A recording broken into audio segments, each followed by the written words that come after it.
નમસ્કાર, આપ જોઈ રહ્યા છો નેશન પ્લસ ન્યૂઝ. હું છું આપની સાથે વિભિક્ષા પરમાર.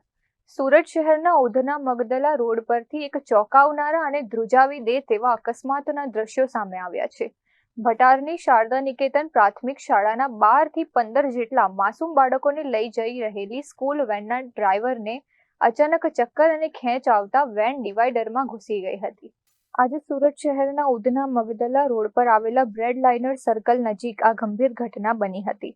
ભટાર સ્થિત શારદા નિકેતન પ્રાથમિક શાળાના 12 થી 15 જેટલા વિદ્યાર્થીઓને વેનમાં બેસાડીને શાળાએ મૂકવા જઈ રહ્યા હતા.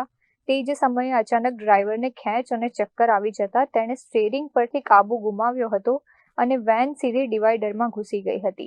ટક્કર એટલી જોરદાર હતી કે વેનમાં સવાર 2 બાળકોને સામાન્ય ઈજાઓ પહોંચી હતી. જોકે સદનસીબે આ ભયાનક અકસ્માતમાં કોઈને મોટી જાનહાનિ ન થતા તંત્ર અને લોકોએ રાહતનો શ્વાસ લીધો હતો. ઘટનાની જાણ થતાં જ વાલીઓ પણ ચિંતાતુર બનીને સ્થળ પર દોડી આવ્યા હતા. તમામ બાળકોને સુરક્ષિત રીતે અન્ય વેનમાં બેસાડી શાળાએ મોકલવામાં આવ્યા હતા.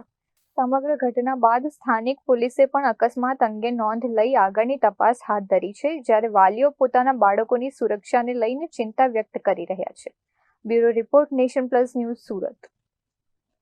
સમાચારોના સતત અપડેટ મેળવવા માટે અમારી નેશન પ્લસ ન્યૂઝની યુટ્યુબ ચેનલને સબસ્ક્રાઇબ કરો, બેલ આઇકન દબાવો અને જોડાયેલા રહો ફેસબુક, ઇન્સ્ટાગ્રામ અને ટ્વિટર પર.